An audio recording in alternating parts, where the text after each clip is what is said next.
ቫላንታይን ሲመጣ ሁሌ እሷ ናት ትዝ የምትለኝ። አቤት ፍቅር መስጠትን ባንቺ ልክ የሚችል ማን ነው ብዬ አንቆለጳጵሻ ታውቃለሁ። ውሸቷ ግን ጥግ የለው፣ ለከት የሌላት ውሸታም ነበረች። እና ለዚች ለአንድ ቀን ስል ነው ይሄን ሁላ ወጪ ያወጣሁት። የመጨረሻ ቃሌ ነበር። ካሁን በኋላ እኔና አንቺ አብረን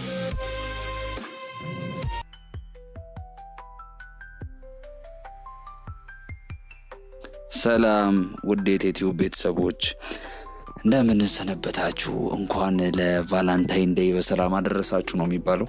እንኳን ለፍቅረኛሞች ቀን በሰላም አደረሳችሁ። ዛሬ አንድ ቆንጆ የፍቅር ታሪክ ወደ ኋለኞቹ የቫላንታይን ዘመኖች መለስ ብለን ለማስታወስ እንሞክራለን። ይህ የፍቅር ታሪክ የተፈጸመው የካቲት 7 ወይም ቫላንታይን ዴይ በሚባለው ቀን ነው። ወደ ታሪኩ እንግባ። ፍቅርን ያሳወቀችኝ እሷ ናት። እጄን መርታ እጄን ይዛ ፍቅር ማለት ይሄ ነው ያለችኝ እሷ ናት። እሷ ፍቅር ማለት ይሄ ነው ካለችኝ ነገር ውጪ ሌላው ነገር ሁሉ ፍቅር አይመስለኝም፣ ወይም ከሱ ውጪ ይሄ ነገር ፍቅር ነው ብዬ የማውቀው ነገር የለኝም። እሷ ባሰመረችው መንገድ መሄድ፣ እሷ ያለችኝን መስማት፣ አድርግ ያለችኝን ማድረግ ለኔ ፍቅርና ፍቅር ብቻ ነበር። ትንሽ እየበሰልኩ እያደግኩ በፍቅር ህይወት ብዙ ነገር እየተማርኩ ስመጣ በአመት አንድ ጊዜ የፍቅረኛሞች ቀን እንደሚከበር አወቅኩ። የካቲት 7። ብዙዎች የጥቅምት ልጆች የፍቅር ልጆች ናቸው ሲባል ለምንድን ነው እንደዛ የሆነው ብዬ ብዙ መላምቶችን እሰጥ ነበር። ጽንሰታቸው ብዙ ጊዜ በዚህ ቀንና በዚህ ሳምንት አካባቢ ስለሚሆን እንደሆነ የገባኝ አሁን ነው። ፍቅረኛዬን፣ ፍቅር ያስተማረችኝ የፍቅር አለቃዬን የፍቅር ራት ልጋብዛት በፍቅረኛሞች ቀን ቀጠርኳት። ደውዬ ስነግራት ደስታዋ በሞባይሉ ጆሮ አብዝቶ ተሰማ። በዚህ ልክ ለምን ይሆን ደስ ያላት አልኩ። ኋላ ላይ ሲገባኝ በጓደኞቿ ዘንድ የመጀመሪያዋ ዘመናዊ ሴት የሚያረጋት ቀን ያቀን ነበር። ቫላንታይንን የሚያውቅ የጓደኞቿ ፍቅረኛ አልነበረም። እኔ ግን ቫላንታይንን አወቅኩ። ራት ልጋብዛት ወሰንኩ። ቀይ ቀሚስ ገዛሁላት። ቀይ አበባ ያዝኩኝ። የተገናኘንበት ቦታ በሻማ ብርሃን ተንቆጥቁጦ፣ በአበቦች መዓዛ ደምቆ፣ በሽቶ ታውዶ፣ በነጭ ሸሚዛቸው ላይ ቀይ ከረባታቸውን በሰካኩ አስተናጋጆች ተውቦ፣ በወይን ጠርሙስ በወይን ብርጭቆ ጠረጴዛው ደምቆ፣ ለስለስ ባሉ የሚካኤል በላይነህና የዳዊት መለሰ ሙዚቃዎች ተከቧል።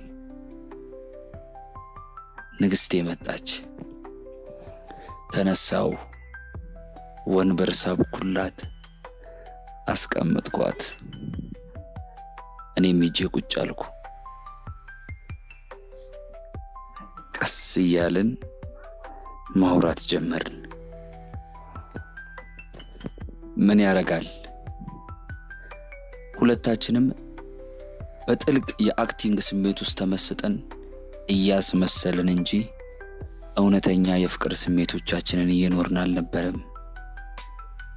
እኔና የፍቅር አለቃዬ በዚህ ልክ በሲሪየስ በተጠና ቋንቋ፣ በተመጠነ የከንፈር አከፋፈት፣ በተመጠነ አሳሳቅ፣ በተመጠነ አነካክ፣ ሁሉ ነገር አርክቴክት የሰራው የህንፃ ዲዛይን እስኪመስል ድረስ በጥንቃቄ የሚደረግ የፍቅር ጨዋታ ተጫውተን አናውቅም። አሁን ግን እናስመስላለን።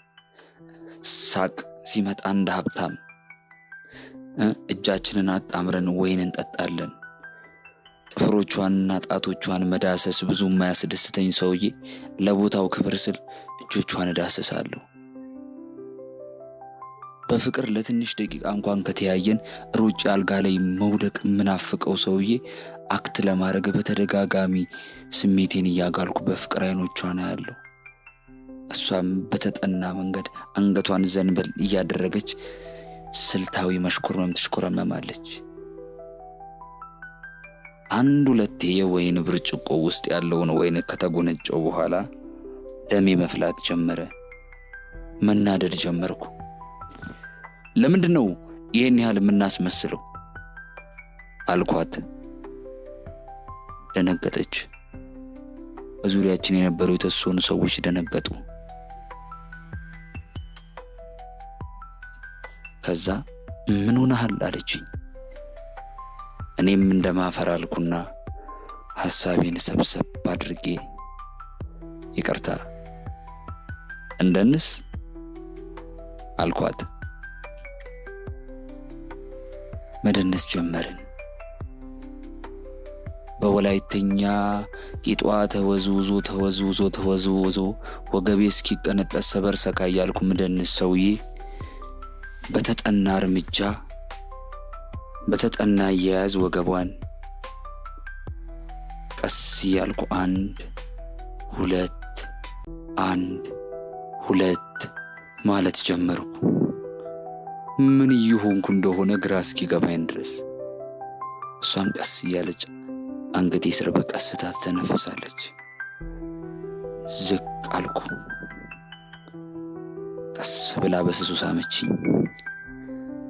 ደስ አላለኝም። እኔ እንዳንበሳ ከንፈሮቿን እየዘነጠልኩ ስስም እንጂ እንደዚህ በስሱ ስትዳሰሰኝ ብዙ ደስ አይለኝም።